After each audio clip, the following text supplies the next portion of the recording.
Buddy, put that thing back in its holster. We haven't gone anywhere. I don't understand. Check out the MichaelDukesShow.com for information on how to get access to the podcast.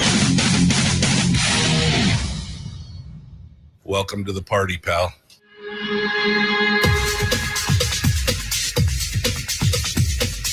The Michael Dukes Show. The greed and the entitlement is astounding to me. What more could you want from a low-budget radio program? This is a dumpster fire. That was just BS. It is time to get a new perspective. We know just what you need, and we've got just the cure. Open wide and prepare for a steaming hot cup of freedom. I just don't fathom it. The Michael Dukes Show, streaming live across the world. Live around the world on the internet at MichaelDukesShow.com and across the state of Alaska on this, your favorite radio station and or FM translator. Hello, my friends, and good morning to you. It is the Michael Dukes Show, and it is the Thursday edition of the show. And we are ready to rock and roll. It is just another beautiful day here in Homer. And we're ready to dive into it today. We got a lot of stuff going on, including a full show today with Chris Story, who's going to be joining us here in hopefully just a moment to talk with us about the FAIR Act, which is the Fair Tax Act, which is his attempt to try and get us to the California Prop 13 type property tax system that we have seen down in California that allowed people to stay in their homes even when the local property values skyrocketed and were attempting to force them out of those same homes. So we're going to talk with Chris here. We're going to talk with Chris here in just a moment about that, find out what the status is, what's going on. They've been working on, I know, a statewide a referendum or initiative, I guess, or ballot measure to put that together. And we're going to be talking with Chris about that here this morning in hour one. In hour two, we're going to talk with David Ignell. David is he formerly practiced law in the state of California and has since become a citizen journalist. Recently wrote a book about the Alaska grand jury and has been writing for MustRead Alaska, talking about the situation down in Ketchikan where a police chief, a decorated police chief, was essentially indicted for what is ostensibly defense of his wife in a situation while he was off duty. And there's been some speculation that this is him running the chief out of town, and the attorney general may have been pushing this hard for a specific reason. We don't know. I don't know. I want to get all the details on this. I'm trying to find an alternative viewpoint to this as well so that we can have point and counterpoint. But we're going to start off with David Ignell this morning since he's been vocal in writing about it. He actually has a new piece that I just saw this morning out in MustRead. Apparently it came out last night. And it's kind of the part two of that, which I'll be honest, I have not finished getting all the way through yet. So we'll have a discussion with David Ignell about that in hour two, and that'll be the full Monty there for that coming up in hour two of the show today. On the program tomorrow, we'll be talking with Professor David Yamani, and he is the author of the book Gun Curious, and he's written several big articles and is kind of one of those unique, unicorn type things where you have a liberal professor who has become part of the gun culture. And he's going to talk with us about that on tomorrow's program, as well as Willie Waffle and more. It's going to be great stuff. All right. So that's the lineup for today and tomorrow and the remainder of the week. And I can't believe we're already towards the end I can't believe it's already the 24th of July. Just seems like, the 20 days ago was the 4th of July. Jeez, just the time flies when you're having fun. Absolutely flies right on by.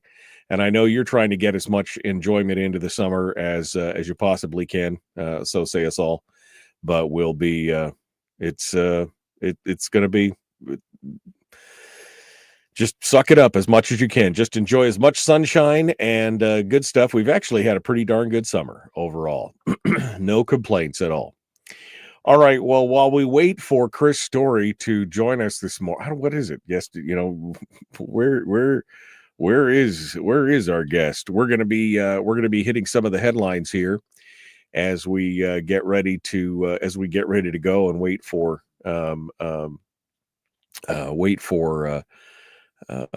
Chris Story to jump on board.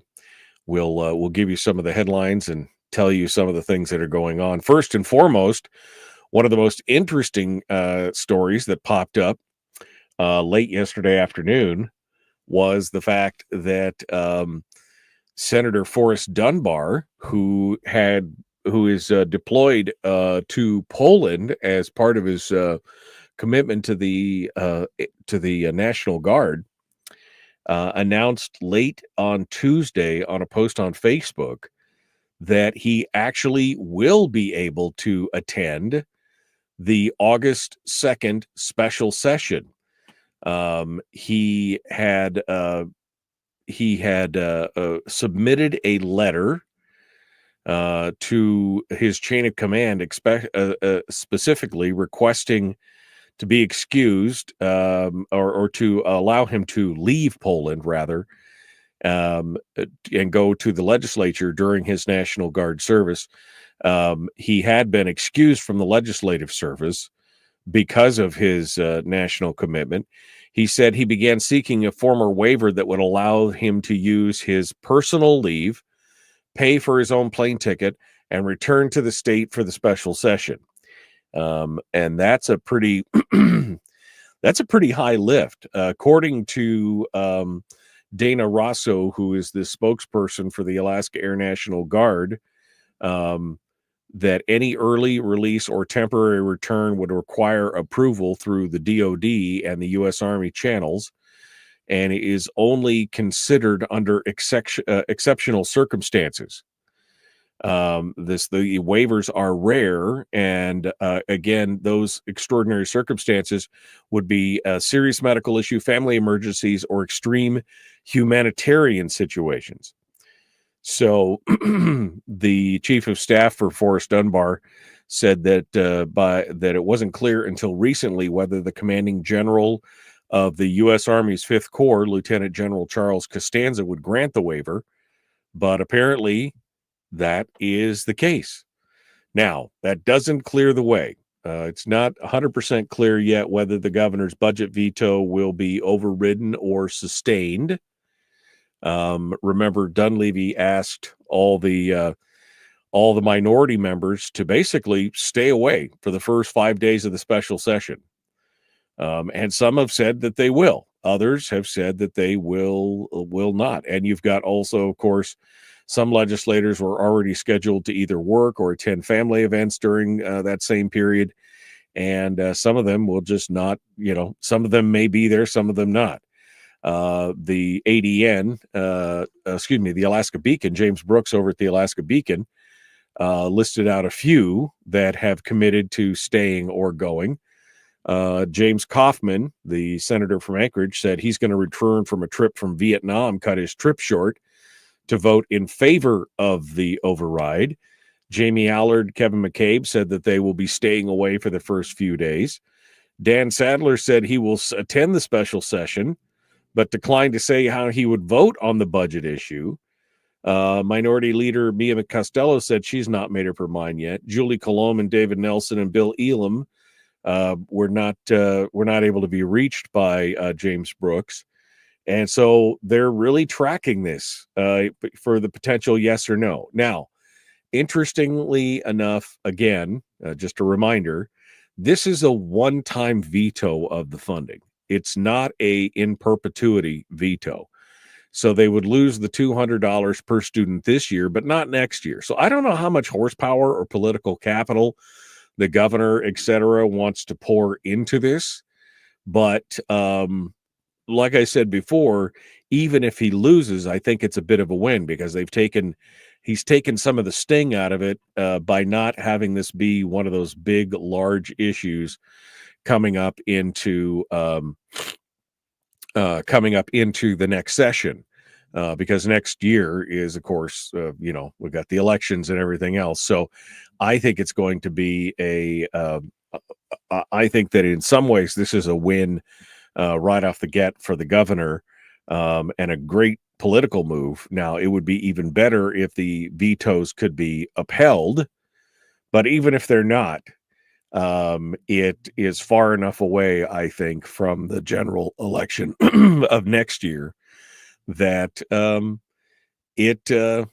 it won't matter as much. It won't be as fresh in people's minds. It won't be the another notch that they can cut in their belt at the beginning of this session. So that's good. But again, who knows who's actually going to show up? Apparently, Forrest Dunbar is going to show up. But the rest of the folks, it's unsure as to how many people will actually be there. And that's all coming up in, what is that?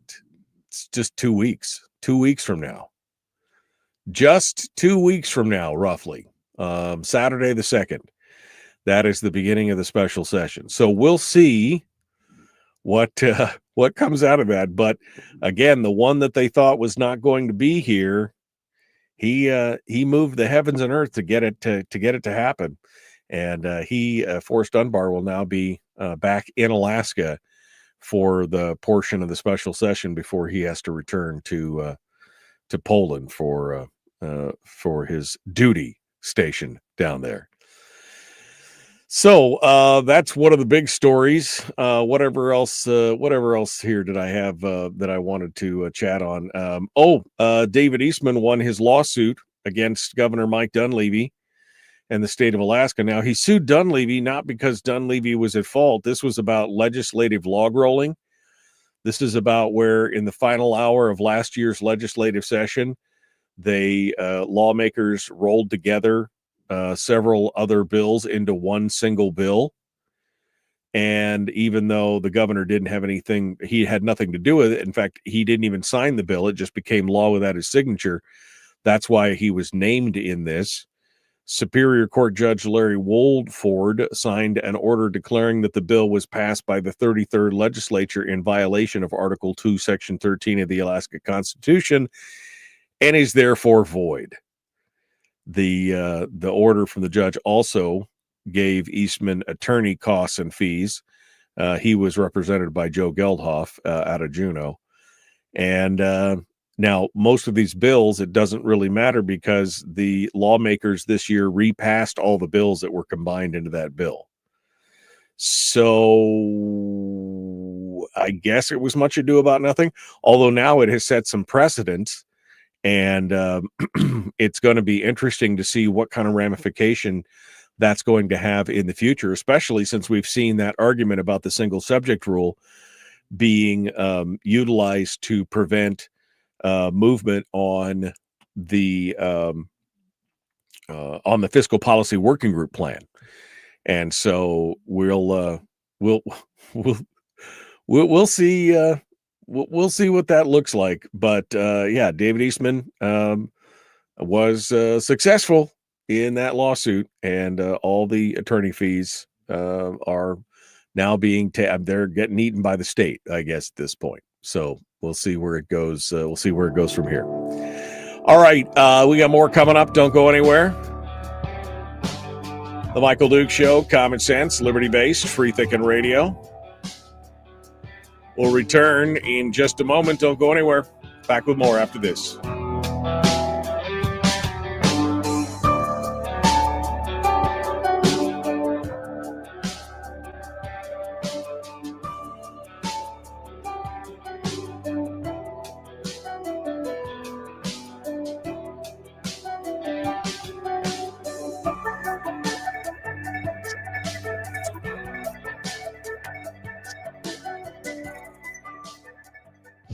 If you missed the show, you can listen to it on your time with Dukes On Demand. Oh, and it's free. Like America used to be. Streaming live every weekday morning on Facebook Live and MichaelDukesShow.com.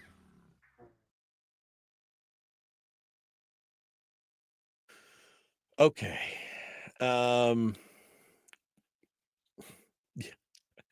had to laugh. I just saw this comment. I was scrolling back through the comments a little bit here, and I just saw this comment here. Joel says, "You seem distracted. You aren't playing RimWorld, are you?" No, I'm not. I'm not a bit distracted. I don't feel very good, quite honestly, this morning. I'm kind of punchy for some reason, and Chris was supposed to call in, and he hasn't, and that's messing me up here. So we're gonna try and call him again to see what's going on. I know he's awake because he's got his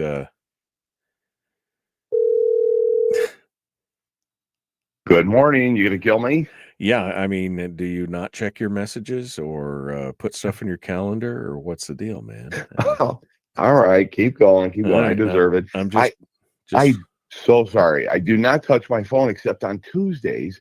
Otherwise, I leave it over in a charging bank, and every Tuesday I grab it to deal with you, and I feel terrible. I just realized, just jumped out of my chair and grabbed my phone, and there you are calling.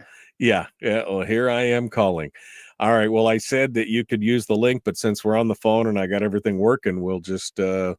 get to it. All right. So you make the magic. You hold the line while I read the critiques and criticisms on you from the chat room. All right. So just hold on a minute. Perfect. I can't wait to hear that. Thank you. They're going to say all the horrible things about you not showing up. All right. Hold on a second here. Chris Story, our guest, is we'll go through here. Let's see. Jeannie, David's article was spot on. She's talking about David Ignell, who's going to be with us at hour 2. Agencies hire these administrators and expect them to be something they aren't. It wasn't just Taylor. It was his frontline DA that charged the chief based on the fact that he had no police powers while off duty. It's not about police powers. It's about defending yourself, I thought was the question. Anyway, we're going to get on to that. I'm scrolling backwards here. Looking here. Waiting on Story is the Alaska version of Waiting on Godot.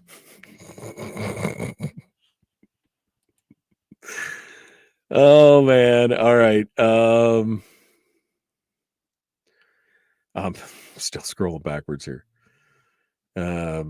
Melissa is where are you, Melissa? Are you in Florida? Where are you at? It's 10 a.m. Where Melissa's at. She's checking in with us. Good morning, good morning, good morning. She says it's 90 degrees there. No, I'm not all about it. Not all about it here. 50 degrees in Seldovia at night.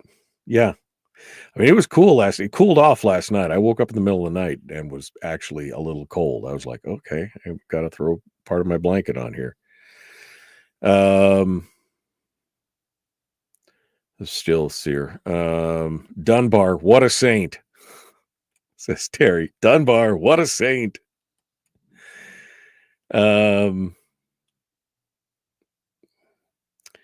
Kevin McCabe says, anyone who votes to override needs to first answer the question of where the money is going to come from. See, that's not the part of your job, Kevin. It's not my job. My job is, that's that you have to figure it out. It's important. It's for the children.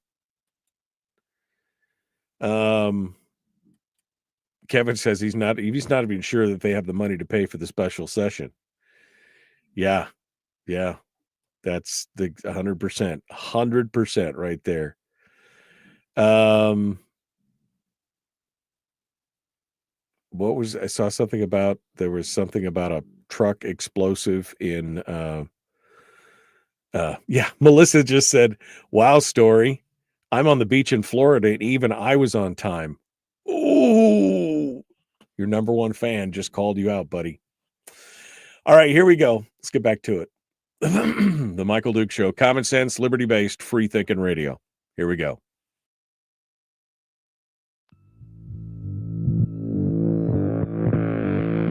Public enema number one. Oh, wait, sorry. Enemy. Public enemy number one, which makes more sense. On the other hand, he's a little bit of a pain in the Michael Duke Show. Yes, I am. Welcome back to the program. It is the Michael Duke Show, broadcasting live across the state of Alaska on this favorite radio station and or FM translator, and live around the world on the internet at michaeldukeshow.com. Chris Story remembered finally that he was supposed to join us this morning. And like I said, I knew he was up. and pontificating his navel or praying to the stars or doing something. And here he is. He joins us this morning to discuss the fair tax. Hello, my friend. How are you? With great apologies, I am wonderful. Thank you for still having me, even though I'm late. My deepest regrets. It's no problem. I'm like, I know that he's awake. What's going on? Anyway, it's good to have you on board. So we were talking about the Fair Tax Act. This, of course, is a Prop 13 type tax out of California. Why don't you give us a brief thumbnail synopsis? I was going to let you do that in the first segment, but since you're showing up in the second one, just make it brief and tell us a bit about it before we jump into where we're at. All right, 3-point plan, roll back all assessed values statewide from what they are to what they were in 2019. Assuming that they're higher, we wouldn't raise anybody's taxes, but roll back assessed values to 2019. What we'd say from there forward is what you pay for the property is your taxable value while you own the property. It would then reassess or reestablish to a new taxable value upon sale with proof of that sale price submitted to your authority, be it the municipality of Anchorage or be it the Kenai Peninsula Borough or what have you, Mat-Su Valley, all those things. And then the third component of this act would say that once you reach 65, your primary residence is tax-free. So long as it is your primary residence, seniors would pay no property tax. That's the 3-point plan. All right, quick and easy. And this is modeled in part after the California Prop 13 plan. One of the reasons why it was brought forward is because one of the reasons why you're bringing it forward, one of the reasons why the original California proposition was brought forward, was because people who had lived there for a long time were being forced out of their, in some cases, generational childhood homes because they couldn't afford the property taxes because the property values around the area were going up, right? Yeah, exactly.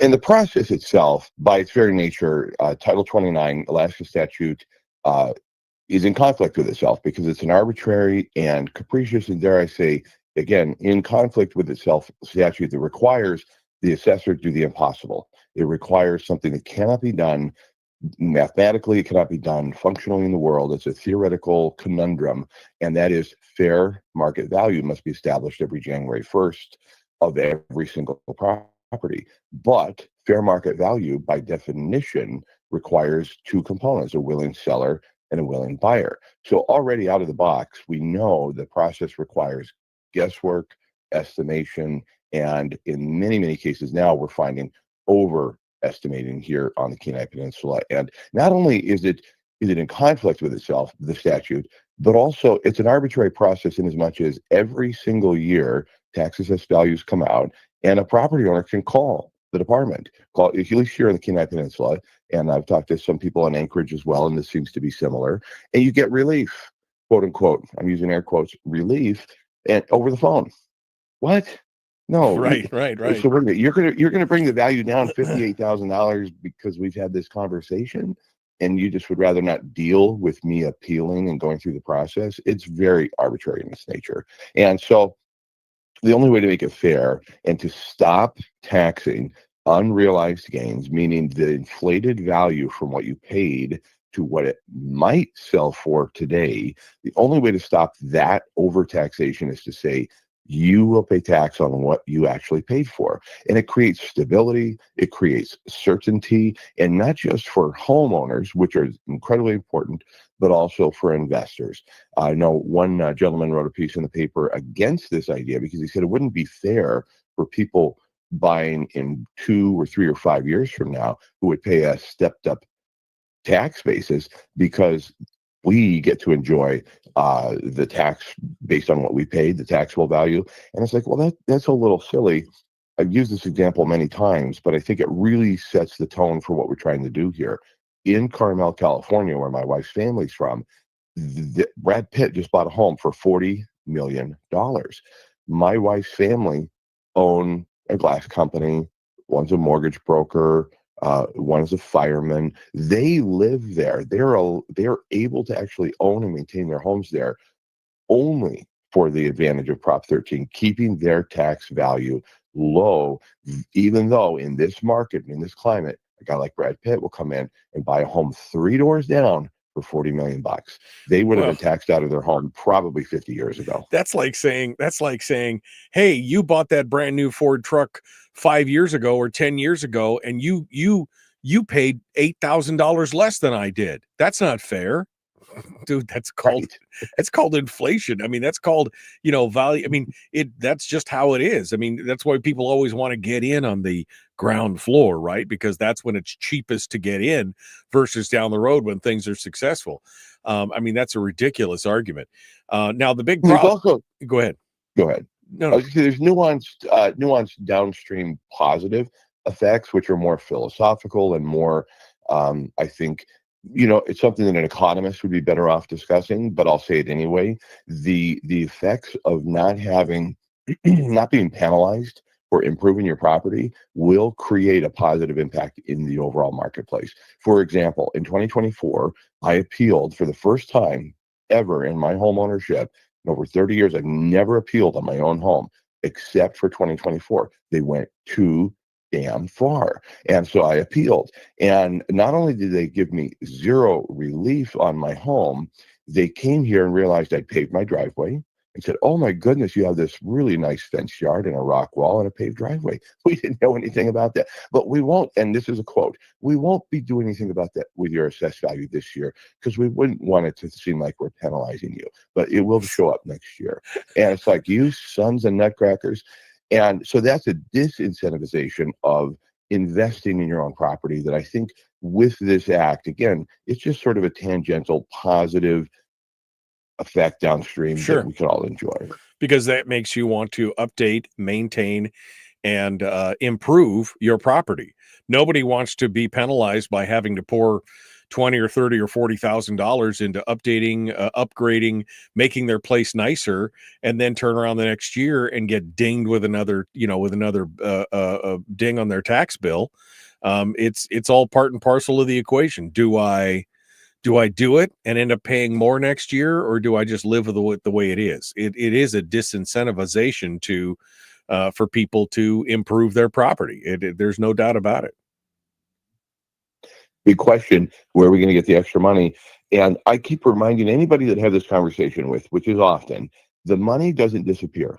The money, let's just call it, for round numbers, $1 million.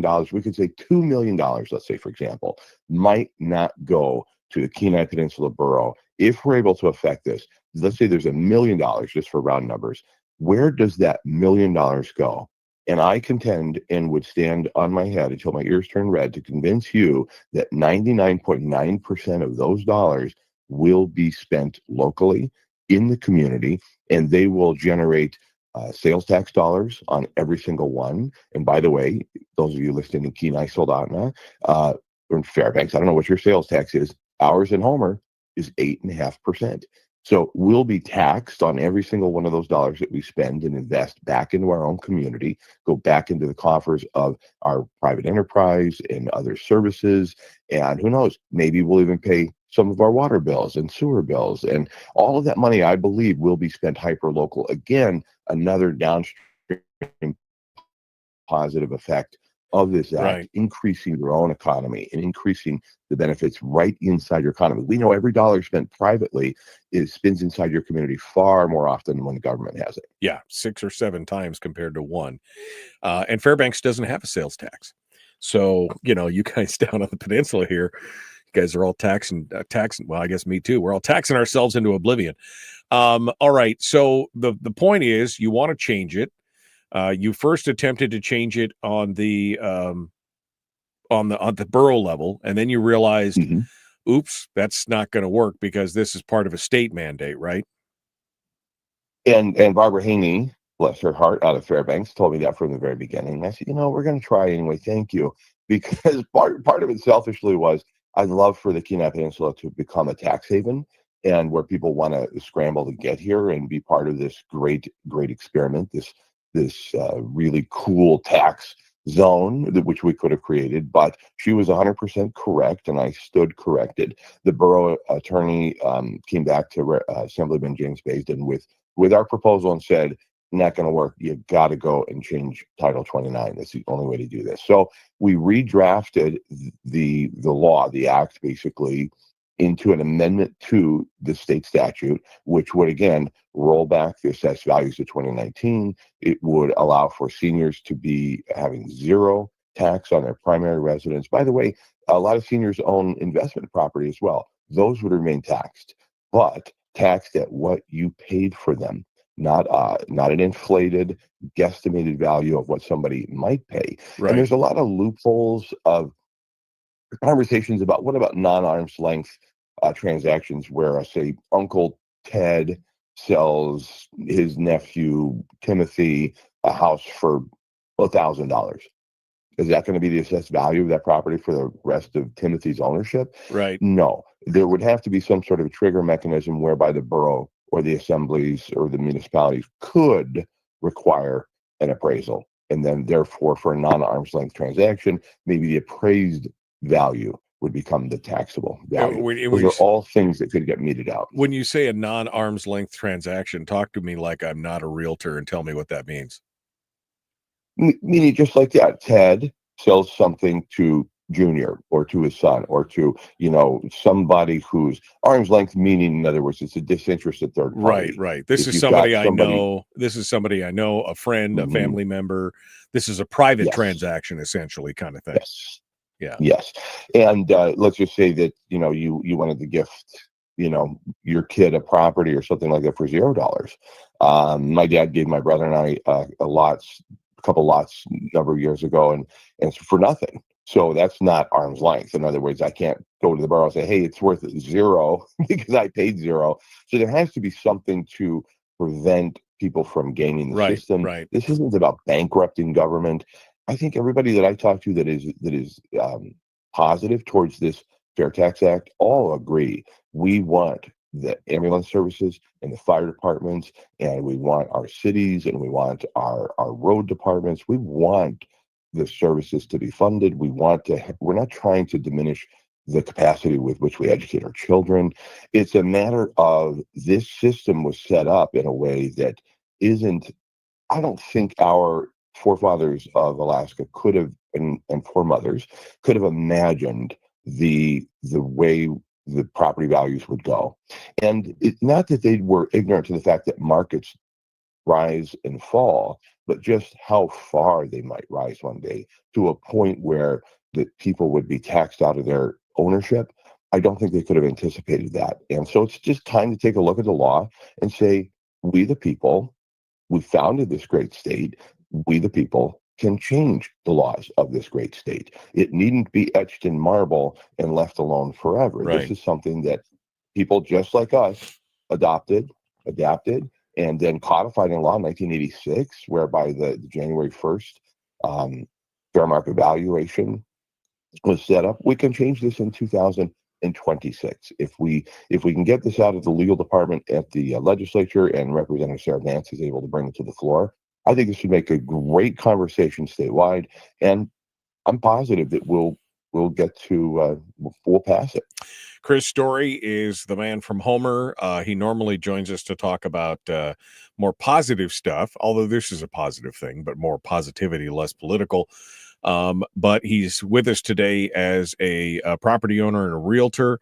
You can find him at ilovehomeralaska.com. That's his website where you can find all his writings and his podcasts and everything else. We're going to continue here in just a moment. Don't go anywhere.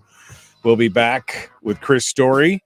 I want to talk about, okay, so where's it now?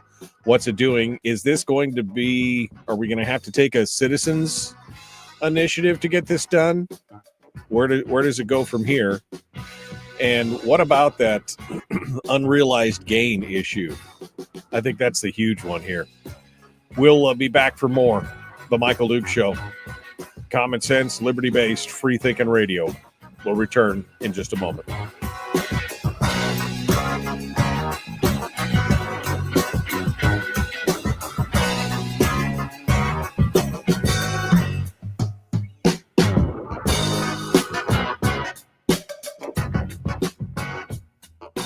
We're broadcasting live through a series of tubes, allowing all of these entities to provide streaming stuff going on the internet. well, it's kind of hard to explain. Sorry.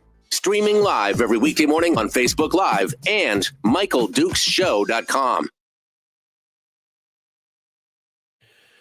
Okay, we are in the break right now. Frank just said in the chat room, he says, have you looked at our budget? As a homeowner, I would like to not have to pay any property taxes. Wants and needs? I mean, that's not what Chris is asking for, right? Chris, you're just asking for a fair valuation. You're just asking for the idea of the unrealized gains of, hey, I bought my property 20 years ago, and now you're saying it's worth, 150% of what I paid for it, or 200% of what I paid for it. I shouldn't have to pay as if I sold it yesterday. That's kind of the whole problem. Or what it might sell for tomorrow. Yeah. And you just don't know. You simply do not know. We are seeing properties list and sell for less than assessed value now. And that's a problem. That's a problem. The market should never, the assessed values should never lead the market. Ever. It was never designed to do that. The assessing departments, I don't think this conversation would be happening if they were keeping, a certain, distance from the perceived fair market value. But again, it's only guesswork. It is only guesswork, and it is 100% arbitrary. And again, if you can call in and get relief, and a friend of mine, I wrote an article, I was just looking it up. It was published on July 3rd. The problem with arbitrary assessments and a call for a fair tax act. And I opened it by saying I was talking to a friend, which I do all the time, Michael. You know that. Don't deny that I have friends. I was just going to say, wait a second. You have friends. Wait, go ahead. Yeah. So, and he was saying in 2024, he called the borough. They gave him relief over the phone and said, okay, we'll do this, we'll do that, whatever. Okay, we'll condition. Okay, they tweaked a few dials, dropped him down. It satisfied him. He shut up. He went away. This year, not only with the $500,000 rate reduction that the borough mayor brought to us, thank you very much, was wonderful. Not only with that, the assessed value went up so much higher this year on his property. He's ahead. He owes $500 more this year than he would have last year if he'd kept his mouth shut, because they put their thumb back on the scale and increased his value again. Right. Yeah, no, and again, you've told the story on the show in the past about, one of the genesis of this is this 80-year-old lady who, they've owned property here forever, and now she's getting older and wanting to, and they're pricing her right out of her home, right out of her homestead, where she lived. I mean, right. That's the heartbreaking thing to me. This idea, and this is one of the reasons why I get so much heartburn over property taxes, is that, you'll never own what is supposedly yours, right? You'll never own that piece of property. You'll have to rent it from the government in perpetuity. And God forbid you should pass that piece of property on to your offspring. If you pass away or you could put them in a financial hardship. They could receive it, and then now they're on the hook for those same taxes that maybe you were struggling with. It's insane. Yep. It's insane in the brain. Yeah, but it's very philosophical. And that's a philosophical piece of it too. I don't know what the point Frank was making, but maybe it's, hey, we got to pay for government somehow. He just told me that was actually out of context. Apparently, it was a reply to somebody else's question on something else. So I apologize. But that point, yeah, yes, you should. But nevertheless, that is a question. How are we going to fund government? We're still going to fund government. But here's another thing. I guarantee you, we're overspending. I mean, that's Parkinson's law. We know we're overspending. We know there's room to trim the budget. I was just talking to an assemblywoman the other day, and I said, and this is no offense to anybody doing the work, right? I mean, obviously, I'm not trying to offend anybody, but the slowest people on the planet doing groundskeeping work for the borough, and the fastest people on the planet work for private companies with a time clock and a profit to be made. And I don't understand why we're employing people instead of contracting with other people. I mean, there's just all up and down the entire budget ought to be looked at. And Mayor Machicki, I think, has done a good job in trying to keep the balanced budget approach towards this. But I think we can probably cut even more. It's just the nature of government. Scope creep happens, and the more it creeps up, the more you and I get tax creep, and then it's just a never-ending cycle. Right. Well, as you said, it's Parkinson's principle for government. I mean, the spending expands to take all the available money. That's just kind of the nature of the thing. And as long as you acknowledge that and know that, that's the thing. Have you gotten a lot? Well, we got 40 seconds here. Have you gotten a lot of pushback where people say we'd never be able to fund government if you did this? No, not really. Okay. No.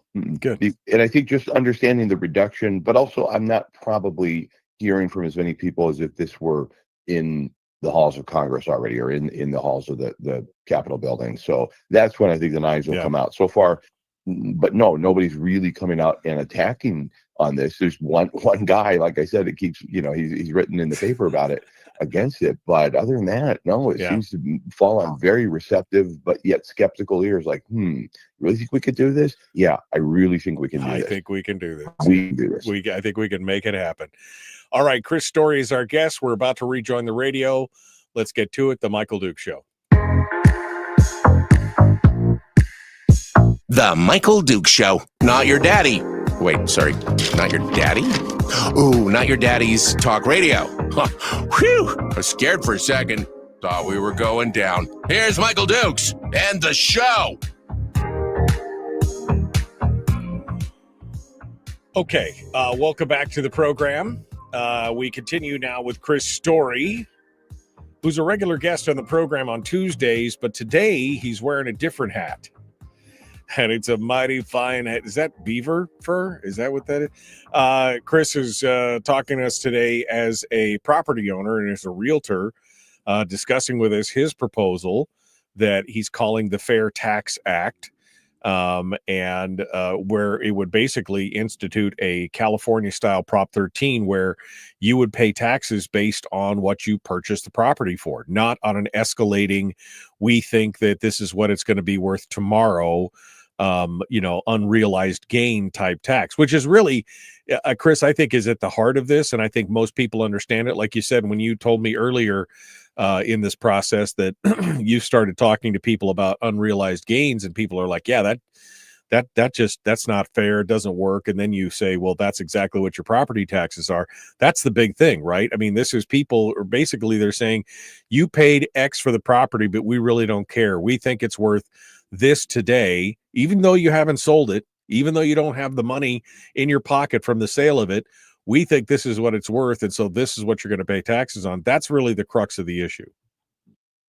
Yes, indeed, exactly. And so there's a difference between unrealized gains with the IRS and unrealized gains with the property tax, and we understand that.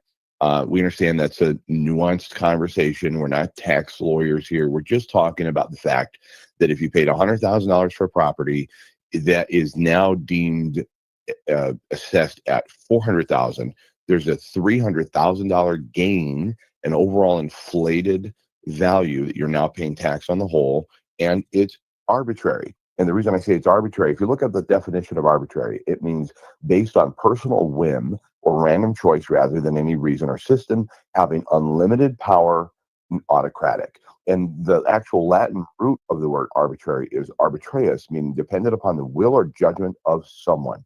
Hello, that's exactly what's going on here. The assessing departments all around the state of Alaska probably do their dead level best. I think probably 80% of the people working in them are doing really competent, good work to the best of their abilities. Right. It's the system that is demanding of them to apply this arbitrary process. And you and I are the ones who pay the piper. And so, yes, it was on January 7th after the election that I realized, not January 7th, November 7th after the election, that I realized, wait a minute, Kamala Harris is one of the planks of her whole platform was to tax unrealized gains. And even her most ardent supporters like Mark Cuban said, well, that's stupid. We're not going to do that. But, and it's like, well, wait a minute, why wouldn't we tax your pension to the gains that you've received in the stock market or bond market, wherever you're putting your money and growing it? Why wouldn't we tax you on that theoretical gain if we're going to do so in your home? We're going to tax you on what you might be able to sell your home for. Well, but that's okay, but it's not okay to go ahead and tax Mark Cuban on what his portfolio is now worth. Because theoretically, your home is your biggest investment. Why would we tax you on the biggest investment you've got? Overall, and when does it stop? It never stops. That's the thing. It never stops till the day you die. And we're not going to a zero. It's not a zero-sum game. Yeah. It's just fair. We're not saying no tax, just fair tax. Right. Again, if you paid $350,000 for your home in 2018, and this is a real-world example that is now assessed at $600,000. I'm sorry, what? Are you kidding me? And so the reason I want to go back to 2019, this is where I do get some pushback. Well, why would you go? Why? That seems arbitrary, Chris. Why would you go back to 2019? Because I think you need to go back to the pre-pandemic roll-up of all of the values. Assessed values really started to spike 2020 going forward because the market was incredibly active. Well, what stimulated the market activity in 2020? Was there anything going on? Yeah, let me think about that. Was there any government intervention and stimulation? Let's see. Could it be $8 trillion pumped into the economy, artificially printed on the backs of our grandchildren? Could it be all of the stimulus and everything that went on and on? You get to pay to stay home. Right. The whole thing, and the closures and everything else. We need to just roll back pre-pandemic and say we're going to start there.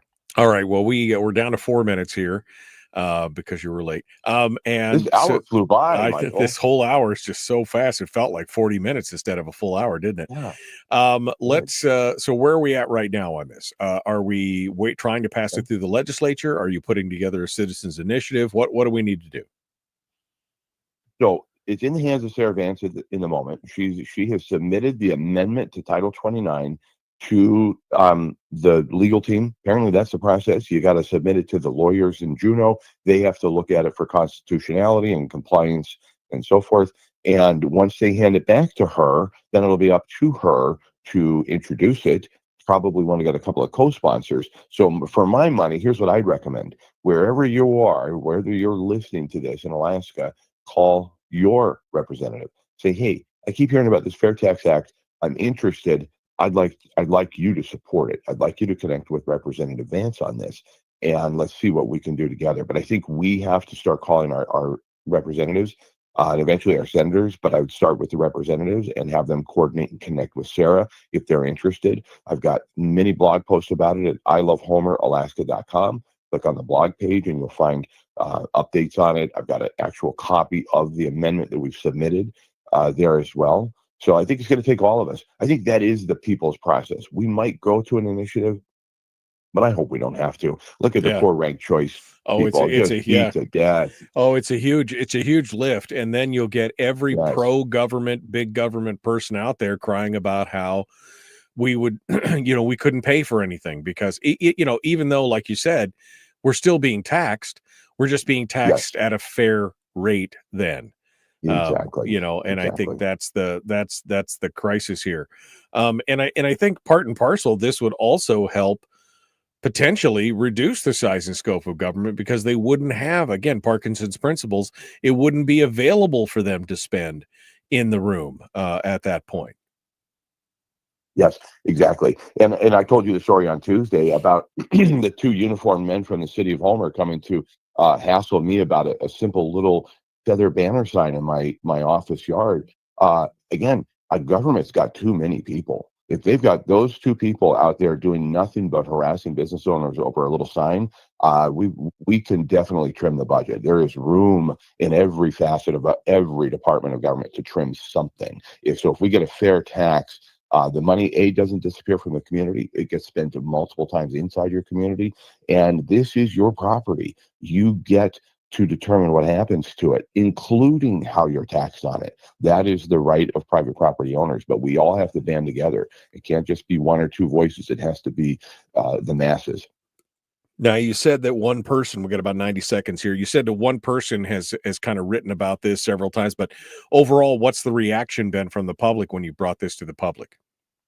It's common sense. Wow, this is interesting. The skepticism. Oh, skeptical ears. I don't think this will really. You think you could do this? Do you think we could do this? Yes, we can do this. But it takes we the people. It takes you and I recognizing we are the laws for the government. The government is for us, not the government. Not the other way around. We don't work for the government. This is our government. We get to go inside and recode it and rejigger it when we want to. And Right. This is something, though, that we must go shoulder to shoulder on and stand together. Well, if this is something that can be put forward in California, of all places, big government California, right? And that was because there was a groundswell of pushback from the property owners. They were the ones that saw the benefit of this, and I think if they can do it there, then we could assuredly do something like that here. And I think that makes the hippies got that one right. Yeah, the hippies got that one right. Exactly. I'm going to quote you on that. All right. Chris Story, again, you can find him at ilovehomeralaska.com. He's got his blog posts and everything else up there talking about this. You can get some more details. Chris, thanks for coming on board with us this morning to discuss the Fair Tax Act. Thanks for having me. Appreciate it. Hold the line for a second. Folks, we got more coming up.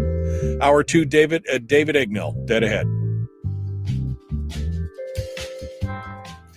Now, Frank has said in the chat room, he did say, he says, may I suggest calling it the Fair Assessment Act? But it's not a fair assessment. That's the thing. That's the whole point. This isn't the fair assessment because the fair tax is taxing it. It's a fair tax because it's taxing it at what it was purchased at. Assessment is, again, guesswork at this point. And you were just mentioning the fact, Chris, that assessments are actually outrunning actual property value. So a fair assessment is not, because then that would beg the question to assess it all the time. This is why it's locked into that purchase price, right? Exactly. And the word tax, I think, with all due respect, I think we need to maintain the word tax in there because we also want to cap the rate of rise of the millage. So in other words, we can't just drop assessed values back to something that is reasonable and fair and then have the mill rate go through the roof to compensate or even overcompensate to a point where we're overtaxed again. So we need to also minimize the amount of rate of rise year over year that any assembly or borough can do relative to the mill rate increase. So we have to cap it simultaneously, bringing into control how we are assessing properties. So I think Fair Tax Act, says everything, that we just want to pay a fair tax. We're not saying zero tax until you reach 65, because again, to your point, are you going to rent the house for your home from the government for the rest of your life? That's wholly unfair. And the seniors contribute so much to our community. Come on, if you just want to look at it clinically through the eyes of an economist, I don't think our our hospitals owned by the peninsula here are what they are today, with absent Medicare dollars and seniors. I don't think it is. And so we need to recognize and acknowledge that. Never mind the fact they built the roads, built the businesses, paid infinitum for the schooling of other people's children so many years, year upon year. It's time to give a break and then say, yeah, you don't need to rent your home from us anymore. That's yours now. Go with God and do as you please. That's just, I think they've earned that right. And that's a philosophical question, not necessarily a tax question, but I think we're going to land on the right side of history there. Well, I hope so. I mean, I'm fully in support of this idea. I hope that Sarah can get some traction on it. I would hope that because somebody said this is going to be a heavy, who said that? Skeet said 21, 11, and 1 to pass. It's a heavy lift with the Dems holding both houses, both chambers.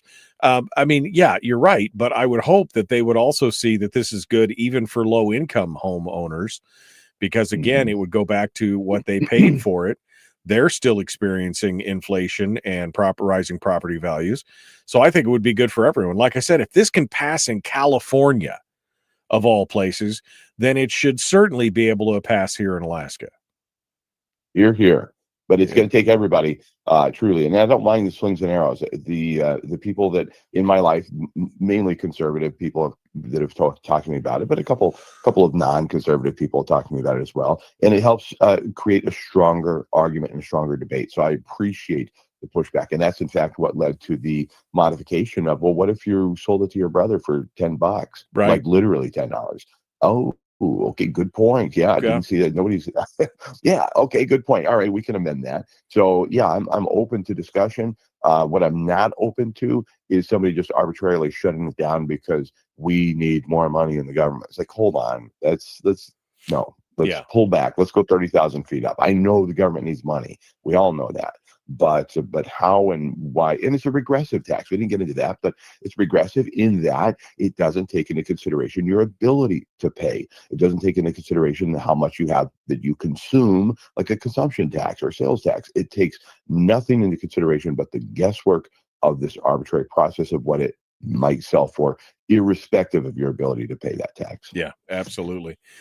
I appreciate it, Chris. Anthony just said, whoever's assessing the value of properties in this town is smoking the good stuff. I put up one of those $1,000 plastic Costco sheds, which was then crushed by the snow last winter, but I found out my property value had gone up $10,000 that year. He said, I defy anyone to make that make sense. And that's part of again, we were talking about that improvement on your property. How can that be an improvement in that regard? All right. Well, Chris, thank you so much for coming on board. We appreciate it. We will, we're keeping our fingers crossed. Let us know if anything else changes out there. Thank you. And sorry again that I was late. No. I will I'll make it up to you. Yeah. Okay. All right. I'll hold you to that. Thank you, Chris Story. All right. The man, Michael. Man from Homer. Thank you so much for coming on board. You can find him again at ilovehomeralaska.com. All right. I see that David Ignell is now in the green room hanging out, waiting for us. Let's go over there and check in with him. Make sure that his audio and video is working and everything before we get too far along. Good morning, David. How are you? Hey, good morning, Michael. I'm doing great. How are you? Good. Just wanted to make sure that everything was up and running, and we're ready to go. We'll pull you back into the green room here, and we'll get started here in just a few minutes. Okay. Sounds like a plan. Thank you. Good. All right, folks. Well, that's it. I think sorry, Anthony is cracking me up this morning. I think I can. I think I've got caught up on everything. Yeah. How about the young people that work hard to buy a lot to build a place as they grow and work hard to improve their place? Then they have to pay more every year that they improve. It's just not right, and it happens to everyone. Again, that's part and parcel of that whole unrealized gains thing.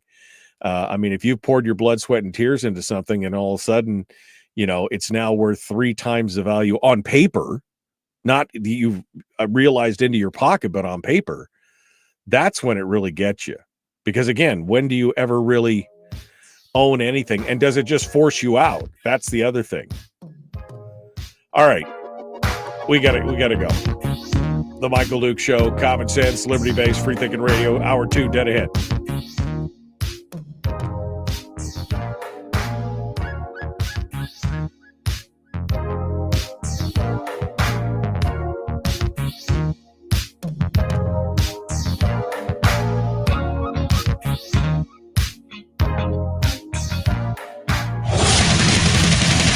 Whoa, buddy. Put that thing back in its holster. We haven't gone anywhere. I don't understand. Check out the MichaelDukesShow.com for information on how to get access to the podcast. Welcome to the party, pal.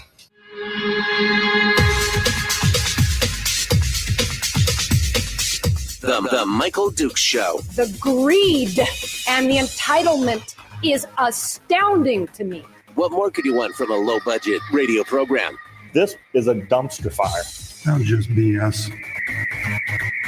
It is time to get a new perspective. We know just what you need, and we've got just the cure. Open wide and prepare for a steaming hot cup of freedom. I just don't fathom it. The Michael Dukes Show, streaming live across the world. Live around the world on the internet at michaeldukeshow.com and across the state of Alaska on this, your favorite radio station and or FM translator. Good morning, my friends. Welcome back to the big radio show for this Thursday edition of the show.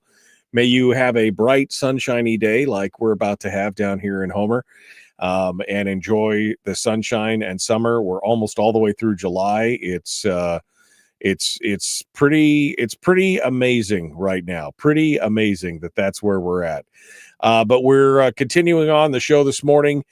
We just finished up with Chris Story talking about the fair tax. If you didn't catch that, you can go back and catch it on the podcast, which is available on Spotify or wherever you get podcasts.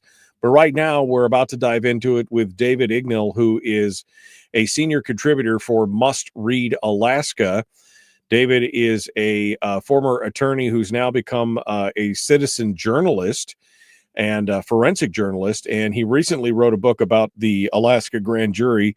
Now, if you listen to the show on Monday with our conversation with Ben Carpenter, you realize that there's some real questionable stuff going on with the grand jury in the state of Alaska, and a lot of it's coming out of the courts and everything like that. We've got some real questions. Well, there's some real world examples of some of the things that are happening here. David wrote about this Ketchikan police chief who was essentially run off by the Department of Law, and David Ignell says the Attorney General on this.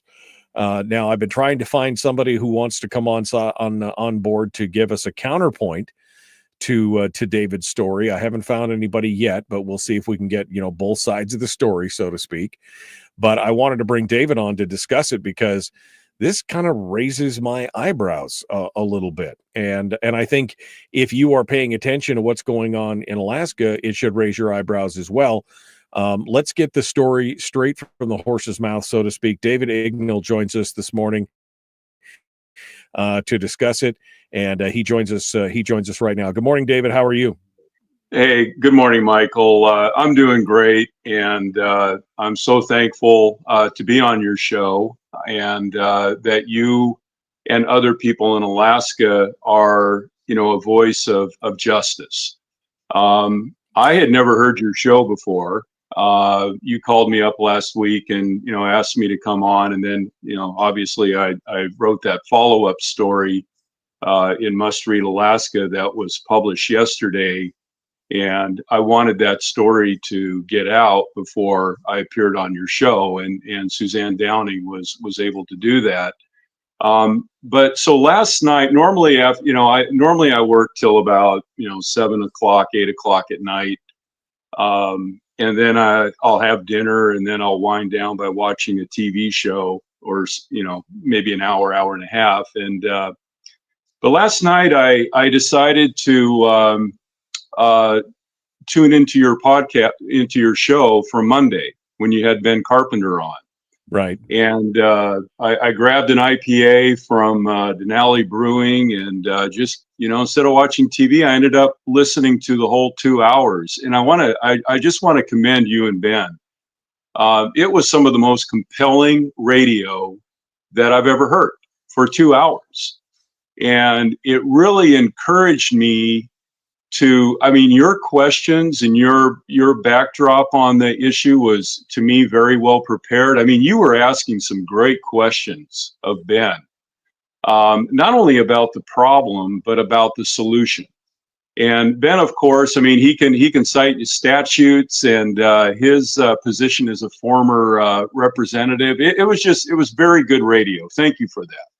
Well, I appreciate that. Thank you. We're just trying to get down into these issues and trying to educate people on what their rights are, what their responsibilities, what their duties are as the public to try and hold government accountable. And I think that is, I think that's the important part here.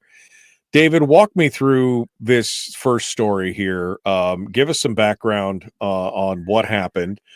We can tie it back again to the some of the issues of the grand jury that we brought up, but give us the overall backstory coming out of Ketchikan on this and why you chose to basically say, at the beginning that it was the Attorney General who ran this police chief out of Ketchikan. Give us the full rundown here of this.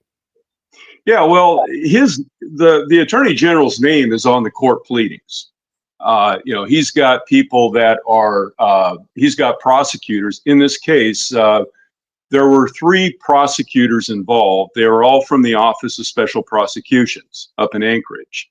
And they came down to Ketchikan and Juneau to lead the grand jury. And, but every document that they signed in the court case, this court case went on for 2 years. The first indictment was in December, the end of December 2022, and the case went on for 2 years. And there was a number of court pleadings that were signed in the case by the Department of Law, by the attorney, and they all had Treg Taylor's name on it. So, it was regardless of whether he directed this or people under him did it without his knowledge, I don't know that answer for sure. I mean, one thing I've experienced over the last few years, I can't, it's rare to get people from the Department of Law to talk to me. I've asked for, because I'm like you, I want to know the truth and I want to hear both sides of the story. I'm a journalist, and I have, the only really interaction I've had I've had interaction with 2 people from the Department of Law, and they've been very dismissive. And that was something that you and Ben talked about. So I could go down all these tangents, but to give you a backdrop on the story was Chief Walls was a highly decorated police officer from New Orleans. He had been a police officer down there for about 20 years and had reached the ranks of commander. And he was in charge of he was the commander of the 8th District, where I think the French Quarter is in. And he was promoted into that position on an anti-corruption type platform. At the time he was promoted, the city of New Orleans Police Department was being investigated by the feds. And they, back in, I think in 2013, they entered into a consent order, which was the federal court retained jurisdiction over the case. And so the police department in New Orleans, which had a long history of corruption and civil rights violations, they were under a microscope. And Chief Walls operated underneath that microscope.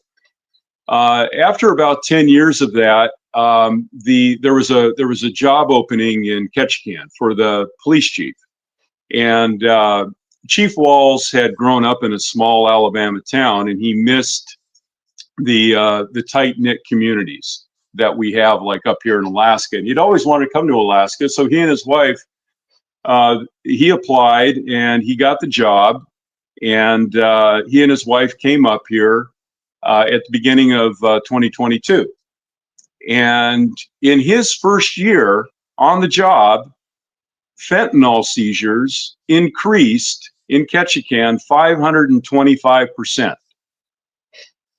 In November of 22, the FBI special agent in charge from the Anchorage office came down with the assistant special agent in charge, and they commended the Ketchikan Police Department for having the most drug seizures of any department in the state. And a month later, the Attorney General, Treg Taylor, decides to go after him for felony assault relating to an incident that had happened a couple months earlier. So to try to wrap up the overview for you real quick, the case, and this is what I do as a forensic journalist. I've got lawyer training. I call myself a recovering lawyer for the last 30 years. I haven't practiced law for 30 years. Okay. And I have no desire to. But I'm trained. I'm an analyst. I'm trained to spot issues. And so 3 times Treg Taylor went after Chief Walls. The first time was at a grand jury before in Ketchikan. And he was trying to get 2 felony assault charges against Chief Walls. One was a count 2, which was a Class B felony, which required intent. And the second charge was a Class C felony, which required reckless behavior. And they got the indictment on the Class C felony, reckless. And the judge in the case threw out the indictment. And her orders is where I got a lot of my information for the story, because she pointed out that the prosecution had misled the grand jury on points of law and on fact, and she threw it out. So after it was dismissed, the first grand jury indictment was dismissed, I want to say in late July or early August of 2023. Lieutenant, and this is where my second story, which was published today, comes in, or yesterday comes in on Must Read Alaska. There's a retired trooper by the name of Jeff Hall. He was actually head of major crimes investigation for A Detachment in Ketchikan for 3 years back in the 90s. He investigated the case and wrote about a 1.5-page memo, which I've cited verbatim in my most recent article. And he basically concluded that the state had no business bringing this case against Chief Walls, and his memo outlines what happens. Well, that memo by someone with Lieutenant Hall's credibility should have carried some weight within the with Treg Taylor. And I've heard. I mean, I won't say this because I haven't been able to confirm it yet. But anyway, that memo should have carried weight, and there's proof that Treg Taylor's office had that memo in hand. I mean, this went to the highest level of state troopers who were involved in this memo, and I cite that in my article. It went to the colonel of the state troopers. Where it went from there, I'm not sure yet. But we do know that that Treg Taylor's office had that memo in hand at least 2 weeks before they went back to a grand jury for a second try at the apple. But what they did this time is they didn't hold the grand jury in Ketchikan. They held it in Juneau. Well, right across from where I'm sitting right now. And the grand jury indicted Chief Walls, this time on both Class B and Class C felonies. And again, Walls went back to the judge, and the judge threw it out. And again, the judge cited misleading the prosecutors misleading the grand jury on both fact and law. But I mean, this is crazy, Michael. Right. Treg Taylor didn't stop there. He went back a third time and got another indictment against Chief Walls. And this time, the Ketchikan judge, and I tip my hat to the Ketchikan judge to have the courage to stand up to the Department of Law, because a lot of judges in the state are in lockstep with the Department of Law, especially when it comes to suppressing grand juries. But anyway, the judge threw it out, and she wrote in her order that she was going to dismiss the indictment with prejudice, meaning that the Department of Law couldn't come after Chief Walls for felony anymore. And she wrote in her order that she had no confidence that the Department of Law, that Treg Taylor would get it right. She said they had 3 bites at the apple at this. They were wrong every time, and they're not going to get another shot. But meanwhile, there were some misdemeanor charges that the state had filed against Chief Walls, and those weren't dismissed. And so by this time, Chief Walls and his wife have been fighting this nightmare for 2 years. I think the legal fees were something like $150,000. And so Chief Walls reached an agreement with the Department of Law, or Treg Taylor, where he would leave the state. He would resign from Ketchikan Police Department, and he would leave the state. And then afterwards, I quote this in my first article, it's almost like the Department of Law is gloating over this. It's like, well, we didn't want Chief Walls to ever, be involved in law enforcement again in this state. So for me, the big question is why? Why would Treg Taylor run this guy out of Alaska? I mean, Walls should have been a model for the rest of law enforcement in Alaska. And here you got Taylor running him out. Yeah, there's a question. There's a question on motivations for sure. I do want to backtrack just a minute. We're going to take a quick break, and I want to backtrack just a minute so people understand, if they haven't read the article, what the indictment was about, what the actual incident was, and then we can come back to motivations on that. We're talking with David Ignell, who is a senior contributor for Must Read Alaska, talking about this article, a series of articles that he's written about the grand jury indictments, or attempted grand jury indictments, of the Ketchikan police chief as pushed by the office of Treg Taylor. We're going to continue here in just a moment.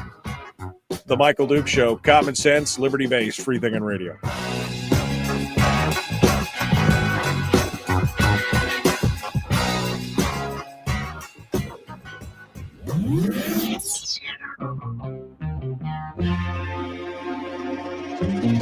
Listened to by more staffers in Juneau than any other show, because their bosses told them to.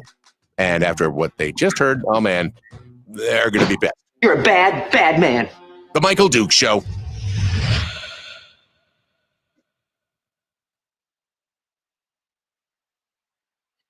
Okay, we are now in the break with David Ignell here on the program.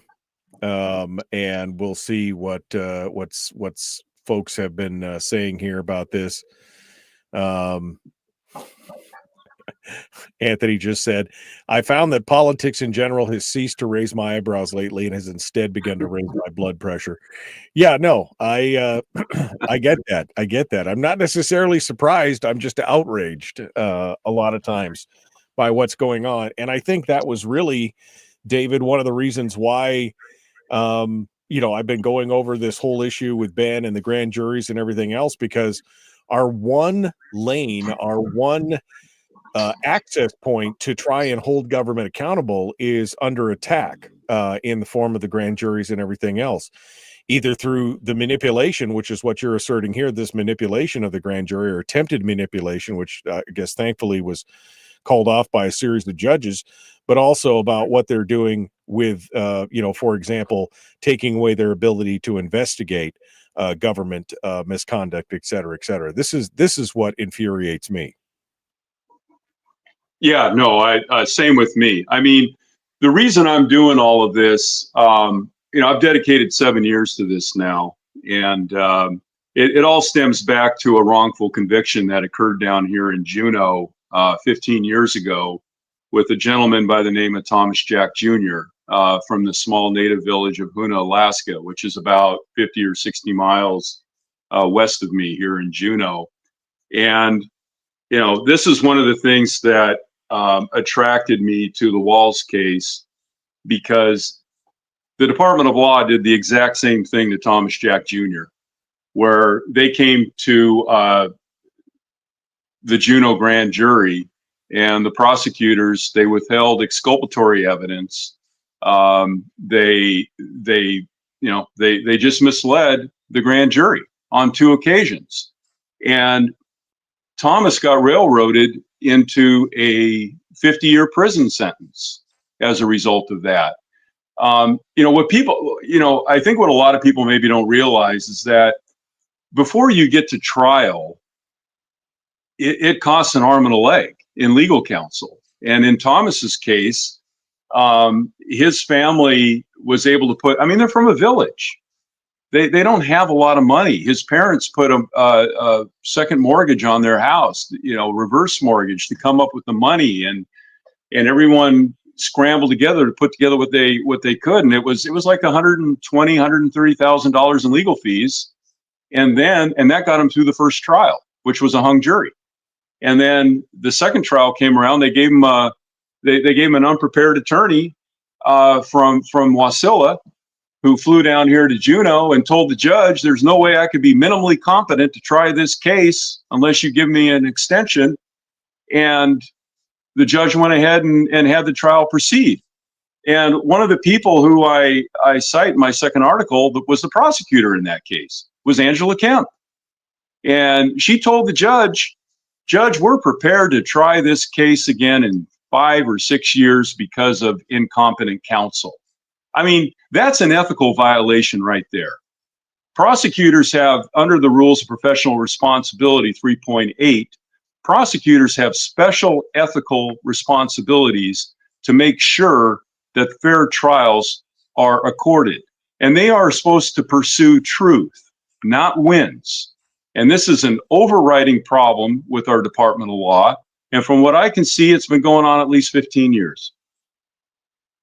This is a tough situation, again, because most people are not down into the minutia of the legal practices and what the state's doing and everything else. So most people are not even aware of it, or they're just picking up what they're reading in the newspaper and taking it as gospel without any kind of accurate thought.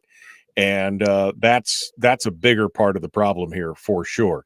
Now we're 20 seconds out from rejoining the radio, so I'm going to interrupt you there, David, and we're going to come back to it. I want to get a little bit of, again, to kind of reverse talk about the incident so that we understand what this was all about, and then we can go into motivations in the final segment as well. We'll continue. David Ignell is our guest, The Michael Duke Show. Common sense, liberty-based, free-thinking radio. We return with more right now. Let's do it.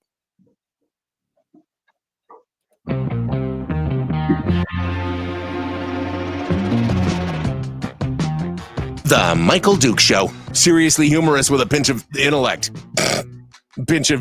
Sorry. That is humorous. Here's Michael Dukes.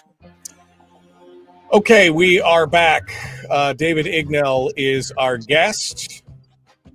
We're continuing here on the Michael Duke Show. We are continuing our discussions on everything that's happening here with this story about the police chief Walls down in Ketchikan. And I wanted to just quickly go over a little bit of the backstory, because you kind of skipped over it.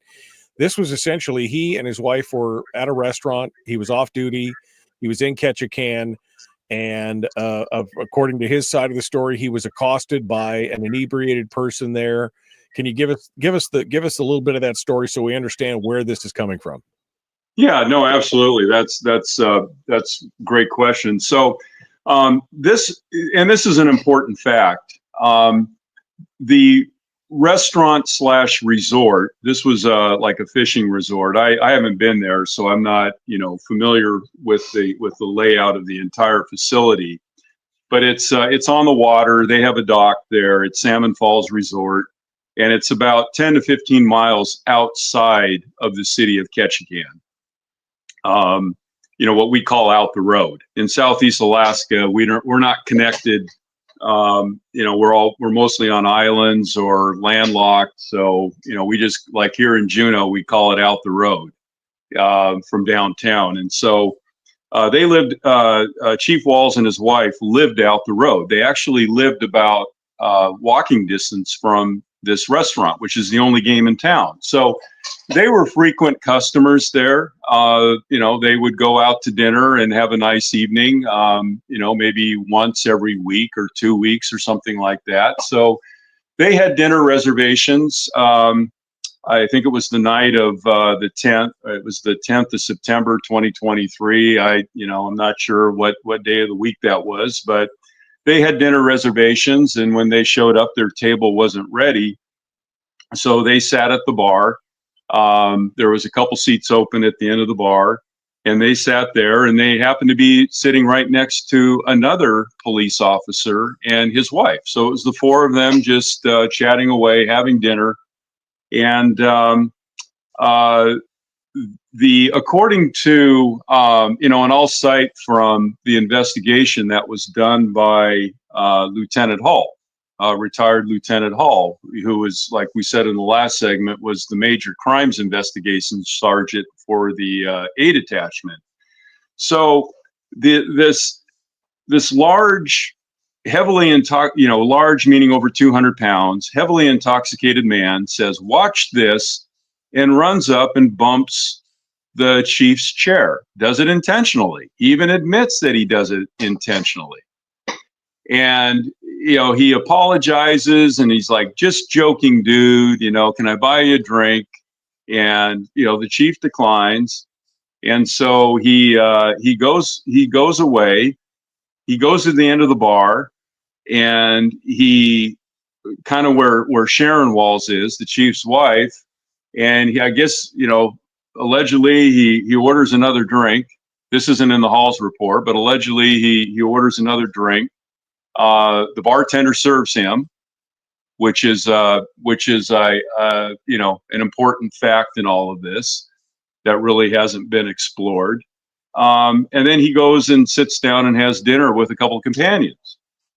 And then about an hour, hour later, while the chief and his wife are eating dinner, he comes up behind them and hits them with such force that Sharon, they're both pushed up against the bar railing, and with such force that Sharon sustains bruises on her arm and on her breast, and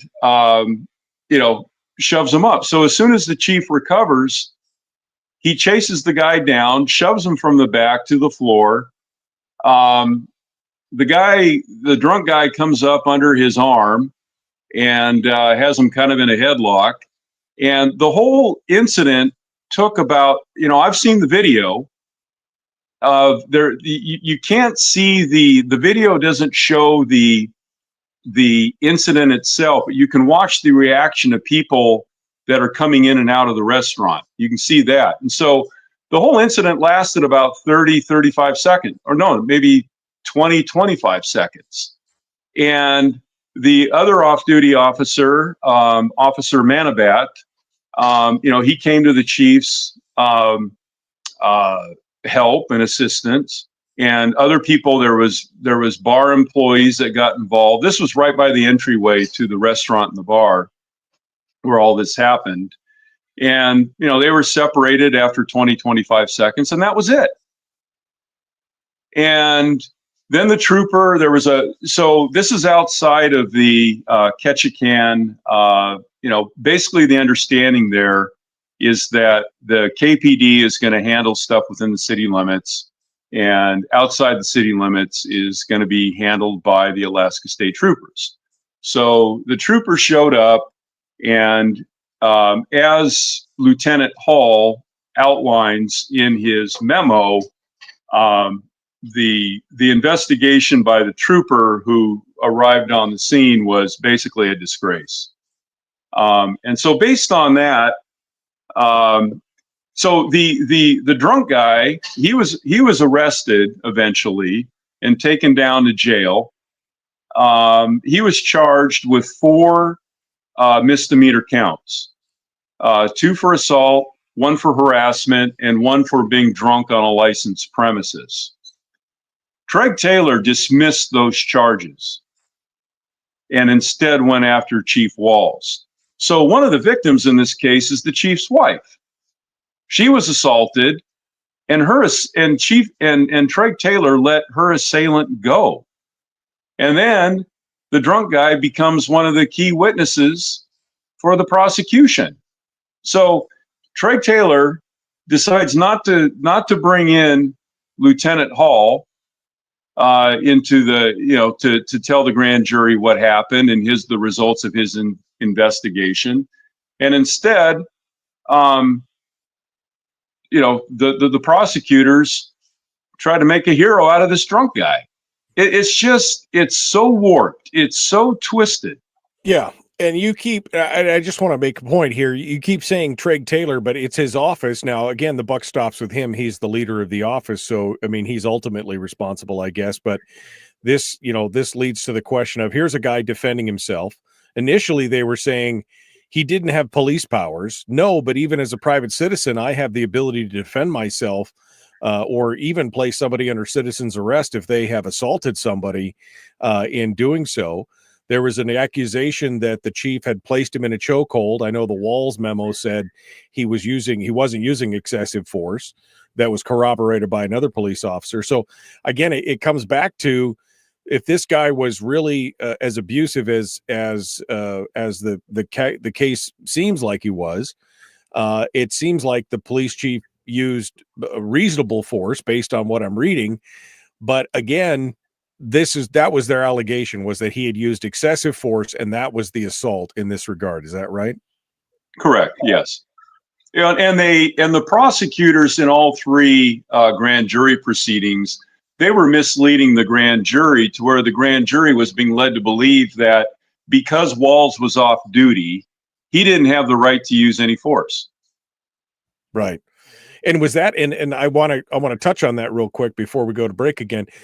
The 3 times that the judges have all said you have misled the jury or misled the grand jury or misrepresented the facts or whatever it is that they said, what were the things that they were misrepresenting or misleading the jury on? Was it always the fact that he didn't have the ability to defend himself, or was it, what were the things in each case, in each indictment that the judges threw out? Why did the judges throw it out? Well, I'm just kind of summarizing here, and these orders are of public record. So anyone who wants to know, exactly, because the judge these are 40-page opinions. I mean, Sure. I think the first one was 20. The first order was dismissing the indictment was like 20, 25, 30, but then the second and the third are 40 pages. So the judge is saying a lot of things. She was, there's a lot of politics that goes on in our legal system. And I think I'm reading between the lines on the judge's opinion, and she is not as direct as Lieutenant Hall is. Like, for instance, she doesn't think that she talks about how Duran, the trooper Duran, who was the first trooper on the scene and investigated the case. She doesn't think it was intentional. I mean, she says that in one of her orders.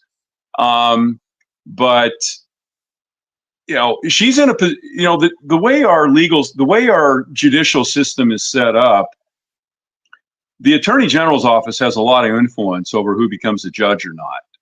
And I pointed this out, I think, in my first article, that if this judge in Ketchikan, Judge Catherine Librand is her name, if she has any aspirations to be elevated, to go to the appellate level or to go to another jurisdiction, she's a bit beholden to the office of the Attorney General, because I imagine that most governors are going to rely on the Department of Law or the Attorney General when judicial recommendations come up. So, so I think she was a little kind in how for the walls, for people who are subjected to this kind of tyranny. It's absolutely maddening to see prosecutors and witnesses. I mean, like, one of the things that the prosecutors did to Sharon Walls and this police officer Manabat, they tried to paint them. Both of them testified before, I want to say, one of the grand juries, and they tried to paint them as criminal suspects in the case. They basically read them a Miranda warning before they testified to the grand jury. So, they prosecutors have so many games that they play. And this is one of the things I say in my article is, how can Alaskans trust anyone from the Attorney General's office to lead a grand jury from this point forward? I mean, this is more than just the investigations that you and Ben talked about yesterday. This is about criminal indictments too. How can anybody trust prosecutors from this point forward? So, I mean, I get that, and I get that these decisions and opinions are long and drawn out. But what was you said that they basically were misleading it. Was it misleading them that they didn't have the right to defend themselves? Is that what the ultimate, boiled down the 40 or 30 or 40 pages for me? Is that what it was on all three of them? Was that they were misleading the jury to say they didn't have the right to defend themselves? I think that was, the prosecutors are dancing all over this issue, but the core is yes. At least in one or two of the grand jury indictments, the grand jury was being led to believe that he didn't have the right to use force because he was off duty. Which, again, is not the case even if you're not a police officer, but we'll get into that. And of course, I want to talk now about the motivations of why this case proceeded the way it did. David Ignell is our guest. We're going to continue with him here in just a moment. One final segment dead ahead, The Michael Duke Show. Common sense, liberty-based, free-thinking radio. Don't forget, you can join us on Facebook, facebook.com/Michael Duke Show if you want to participate there. You can also go back and watch the show on your TV if you want through Facebook or through YouTube. We'll be back with more in just a moment. The Michael Duke Show, Common Sense Radio.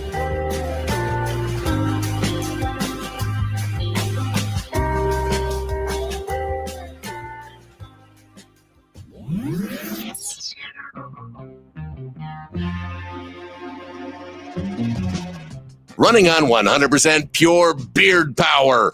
Oh, also some coffee. We dip our beard in coffee. Ha, nice beard. The Michael Duke Show.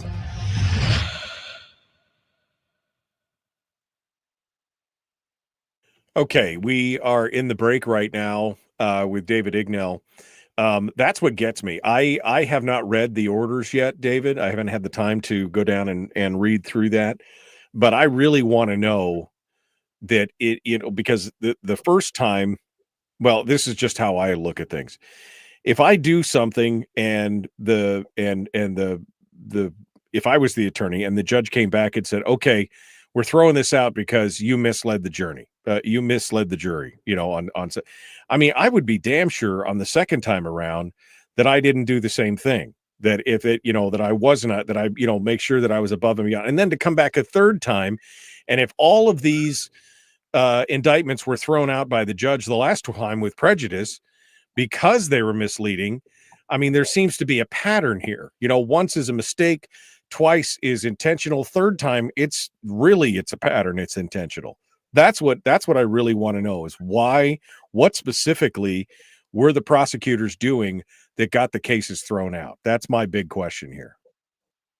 Well, I would the best way to summarize that is just to say that, basically you're looking at 110 pages of orders.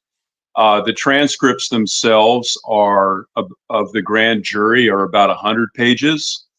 So what I see is the original grand jury being misled on this, basically being told that the chief can't use force because he's off duty. The judge throws that out, and then you see the prosecutors trying to dance around that issue. And it gets into, the legal defenses of the judge, or excuse me, the legal defenses of Walls, I think was the focus of the second one, of the second order dismissing the case. So, but what I see looking overall is I see, and the second and third grand jury indictments took place in Juneau. And I see the Department of Law playing games with the subpoenas. Like, for instance, Sharon Walls, and most of the testimony in Juneau took place by video, playing audio recordings, which I don't have the transcripts of. I don't know how much they played to the grand jury. What I do see is I see the witnesses that most of the witnesses that the prosecutors brought in themselves could have been the subject of a criminal investigation. Right. For instance, this is one of the things that former Commissioner Dick Burton says in the something stinky email that I write about. He says in there that the thing there should have been an investigation with the alcohol beverage board in Alaska. Right. Like, why are these guys serving somebody who's already intoxicated, and is their ass on the line? And there are some, I don't want to get into the details. It's just kind of allegations. It's just kind of evidence, but there are some concerns with the credibility of the witnesses that the prosecutors were choosing to bring to the grand jury. But yet the prosecutors don't bring up those trouble areas. I mean, they make these guys look good that are testifying. And then they make Sharon Walls and police officer Manabat look bad. So right. It's the bottom line problem I have is that the Department of Law is not pursuing truth. They don't put truth as their objective. They put wins. And they did that with Thomas Jack. They had important exculpatory evidence that showed that nothing ever happened, that there wasn't any sexual assault in the Thomas Jack case. It was powerful testimony. It was an admission by the accuser to a trusted teacher, and they suppressed that. So, to me, and maybe you'll be able to get Craig Taylor or somebody on your show to talk about this, but they haven't wanted to. Yeah, that's what I want to. I want to get somebody on to discuss this. Ben Carpenter makes a valid point. He says prosecutors have their cases dismissed with prejudice after 2 previous failed attempts ought to warrant an investigation into their competency and the wasting of resources. But who would investigate? Department of Law, the troopers? Would the prosecutors allow a grand jury to investigate? I mean, I think that's a valid question. Should we impanel a grand jury to investigate the fact that this was taken out 3 times and each time dismissed, the last time with prejudice? Is that a waste of resources? And should this case even have been brought forward? As Lieutenant Wall says in his memo, this case should have never been brought to trial. This case should never have come that far forward. So it's an interesting discussion. And again, it raises many more questions than it answers in the long run here. We're 5 seconds out. We're about to rejoin the Michael Duke Show. Common sense, liberty-based, free thinking radio. Let's continue. Here we go.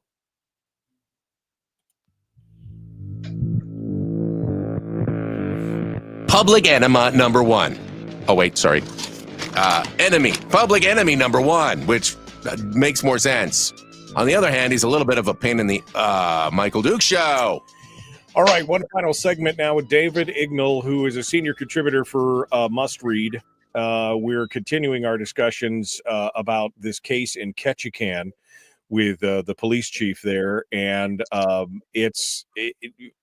again, this I just said to David that this thing raises many more questions than it answers as we look at this. But I do want to come back to the motivation of this. Why would the prosecuting the Office of Special Prosecution, why would the Department of Law, why would they want to come up against somebody 3 times for what is essentially a bar fight, a defense of themselves and others kind of bar fight? Why would they want to take it to this extreme, to the point of where they dismiss charges against another person involved in the case? They make some of the defense witnesses look bad. Why? What's the question here? What is the reasoning behind this?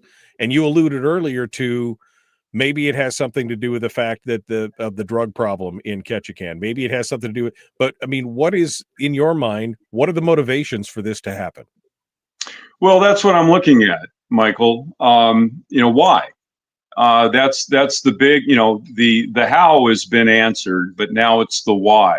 And we're looking at things, and there's evidence that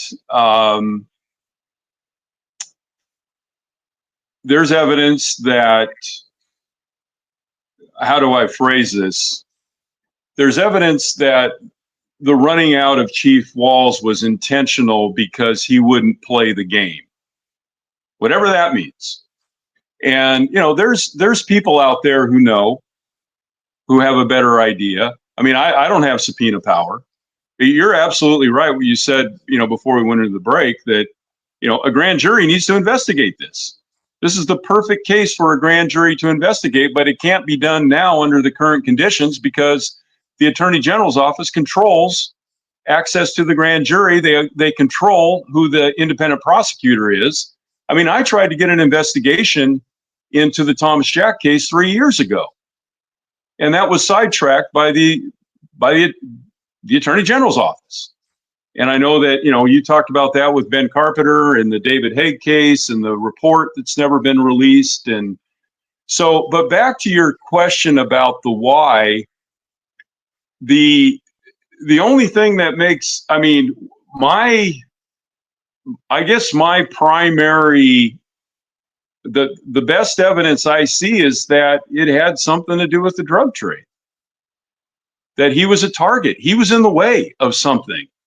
I hear all kinds of stuff around here in Southeast about the drug trade, and these people are involved, that people's involved. It's a lot of the drug trade is out in the open, and drug dealers aren't getting busted. I mean, some are, but I have this theory that the people that are being busted are the ones who aren't paying to play. Just a theory. But I think this could go deep. But the bottom line is that this guy who was effective, Chief Walls, was effective, and he was bringing a lot of new techniques to the department. Like he was recommending the Ketchikan Police Department hired a canine, a drug sniffing dog that was trained under different circumstances, which made them more effective and made them more credible in court. I talk about it in the article. The Ketchikan Airport is on Gravina Island, and I'm looking into this, but Chief Walls said on his official visits to the airport, he never saw customs officials over there. They seized drugs coming over on boats from Gravina Island. They were trying to stop, the Chief Walls and his department were trying to stop the delivery of drugs into Ketchikan. And they were working with some folks down in Seattle. So the whole thing, it's like Commissioner Burton said, it's stinky. And we should have, I mean, this is what the grand jury was designed to do. I mean, I wrote the book on this. And the grand jury was designed to investigate concerns of corruption and misconduct in our state government. But over the last 35 years, the Attorney General's office and the Alaska Supreme Court have worked hand in hand to suppress the grand jury. And that's what we need to get back. And that's what I want to see happen in this state. Because you're right. You talked about it with Ben on Monday. It's the fourth leg of government, and it's not subjected to any of the other branches. It stands on its own. I think one of you said it's nobody's baby. Right. Well, and that's part of the problem here is that has been suborned now by the Department of Law, by the judiciary, to where they've tried to gain control of it and basically direct it so that it can't investigate the things that it was really lined up to investigate. The thing that you mentioned before we came back from break was that Ben Carpenter is in the chat room and asked the question and said prosecutors having their cases dismissed with prejudice after 2 previous failed attempts ought to warrant an investigation into their competency and wasting the resources. But who would investigate? The Department of Law, the troopers? Would the prosecutors allow a grand jury to investigate? And that's the biggest. Would the prosecutors allow? It's not up to the prosecutors. The grand jury is supposed to be an independent body.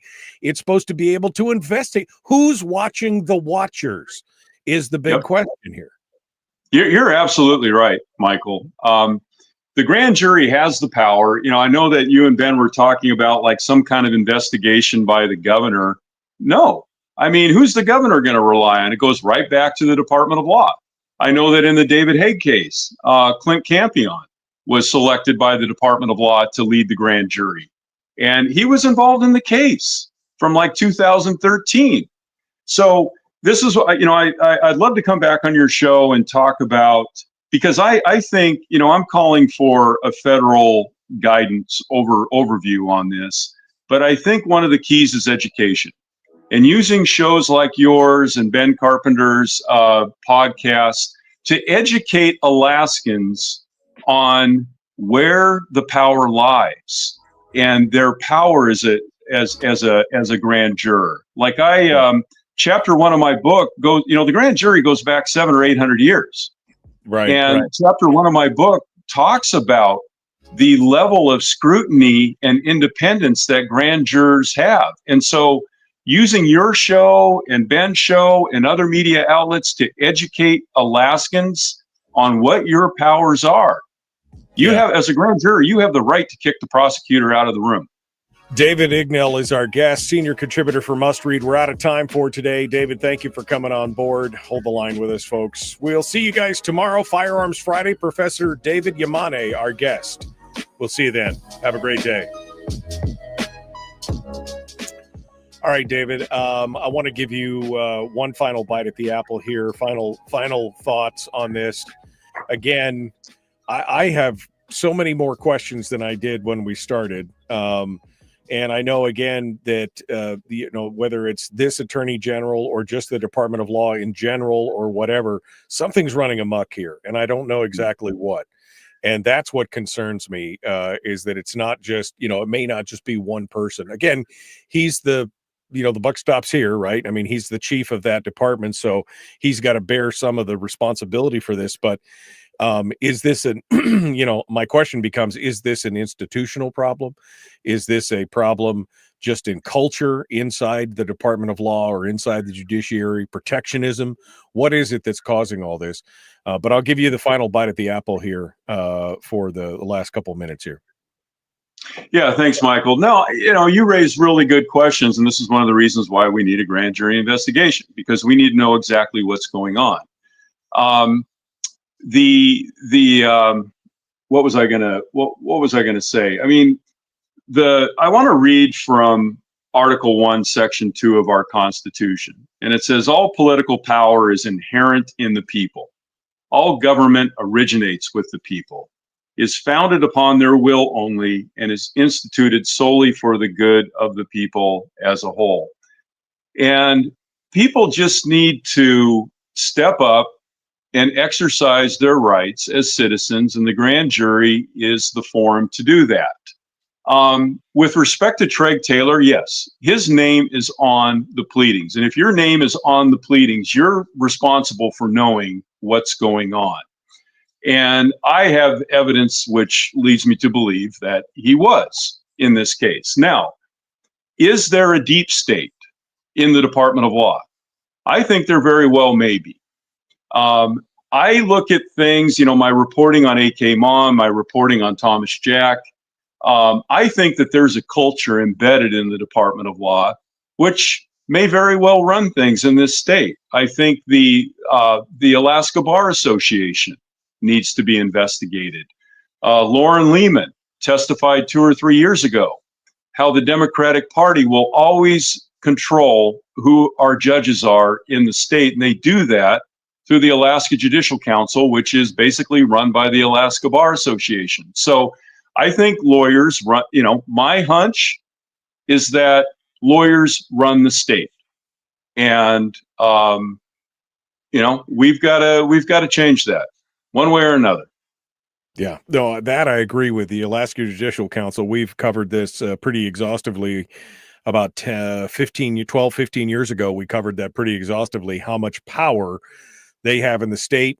Didn't change a thing, but we covered it. We talked about it. I think it is one of the most dangerous. I think it's one of the most dangerous mechanisms that we have in the state, that they have so much power and control in deciding who the judiciary is made up of. I mean, we may be able to make laws in the legislature, but it's how they're interpreted, as we've seen over the past few years with some of these court cases, is how they're interpreted that makes it all all kind of behind the scenes puppeteering that can go on with that kind of stuff. That's very scary. David, yeah, we'd love to have you back on this. I want to analyze your articles, your latest article. I didn't get a chance to read the full thing this morning before we came on board, so I've only read about half of it, but I want to get through it and I want to come back to it. I hope you're going to stay on this. I am going to try and find somebody, maybe from the Department of Law, or somebody who can come on and talk about this. I did get a couple of phone calls when I said that I was going to have you on, people asking questions about, is he credible? Is this just a witch hunt? We think that Treg Taylor specifically, we think he's a good guy, and we're worried about, him being run down and everything. And I just want to get the full story out there from both sides, and then people can make their own decisions on that.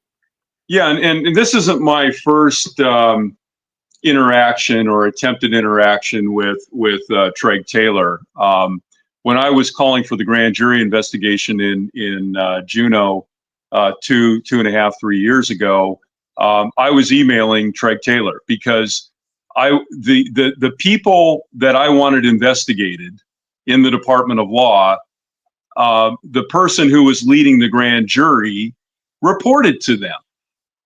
So a huge conflict of interest. And I pointed that out to Taylor in emails, and he didn't respond. But, that was 2.5 years ago. And I even wrote an article in Must Read Alaska, I want to say 2.5 years ago, where I pointed that out. I said, Treg Taylor needs to resign if he's not going to follow the rules of professional responsibility, and he's going to allow these egregious conflicts of interest to exist. And you see the same thing happening in this recent Kenai grand jury, where the Department of Law appoints, someone who's got a conflict of interest to lead the grand jury. So, and you can't say, these things are so important, you can't say that Treg Taylor doesn't know about this. Yeah, I mean, again, it raises more questions than it does answers at this point, and I hope to have more.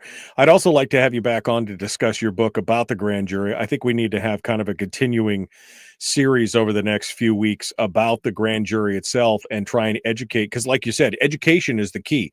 Most people don't understand the power and the function of the grand jury. I mean, they may have a vague understanding that it's about indictments and presentments for criminal matters and things like that, but they don't understand the investigatory powers or the investigatory nature of the grand jury, and that it's supposed to be a check on government. We've kind of all just given up and said, well, government's going to do what government's going to do.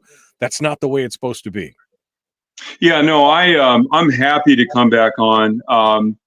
And I really want, I think you broadcast from Homer. I think I heard that. And whenever I appear, I just applaud the people of the Kenai Peninsula, because this is the seed where all of this started. Like Ben Carpenter, I didn't know much about the grand jury. And then someone suggested that I start looking at what was going on in Kenai. And as I dug into it, I realized that the Supreme Court and actually all three branches of government since the Sheffield case in 1985 have been doing everything they can to suppress the grand jury. So I was like, this is wrong. These court cases are wrong. We need to restore the grand jury. So I wrote the book. And not too long after I wrote it, there's a gentleman out of the Kenai Peninsula there. I haven't talked to him in a while. Jason, he runs Ammo Can Coffee there. He had me on. We did a podcast for like 13 sessions where each podcast was 2 or 3 hours, and I would read it. Jason, what? Go ahead. Anyway, Jason Floyd. You're talking about Jason Floyd? Yeah, Jason Floyd. And so we did 13 episodes, and we did a podcast, and he and I would talk. I would read a chapter every podcast out of my book. It's 13 chapters long, and we'd talk both before and after. And it wasn't too long after that there's a group up in Kenai, the Alaska Constitutionalists, and I taught I basically taught an online class where every week I would cover a chapter, and there was maybe 10 or 15 people in that class. Waynette was in there, I think David Haig, Scott Eggers. There was a lady from Homer, really nice lady. Her name is escaping me right now, but yeah, this is so important, Michael, and to have you and Ben on board on seeking, because that's what the grand jury does. It seeks the truth, and no one can do it better than a properly functioning grand jury. But what we have today is not that, and so we need to get it back to where it is, or where it should be. All right, David. Well, we will continue this discussion here. Maybe next week or the week after, we'll have you back on to talk more about the grand juries. And again, the problem as this kind of delineate, and as more of this information comes out on this Ketchikan case. I mean, again, I have so many questions as to how this thing went down. But we'll have to figure that out. Thank you for coming on board and joining us this morning. We appreciate you being part of the show. Yeah, thank you, Michael. God bless, and I look forward to being on your show again. All right, thank you so much for being part of it. All right, folks, that does it for us today. We are out of time. We got to go. Thank you for participating as well, you listeners. Couldn't do it without you. Look forward to seeing you guys tomorrow, bright and early, for Firearms Friday. Professor David Yamani will be joining us, and we look forward to that. We will see you guys tomorrow. Be kind, love one another, and live well. The Michael Duke Show. Common sense, liberty-based, free thinking radio.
We've shed our terrestrial radio skin, and now we are slimy lizard internet people. It's the Michael Duke Show.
it.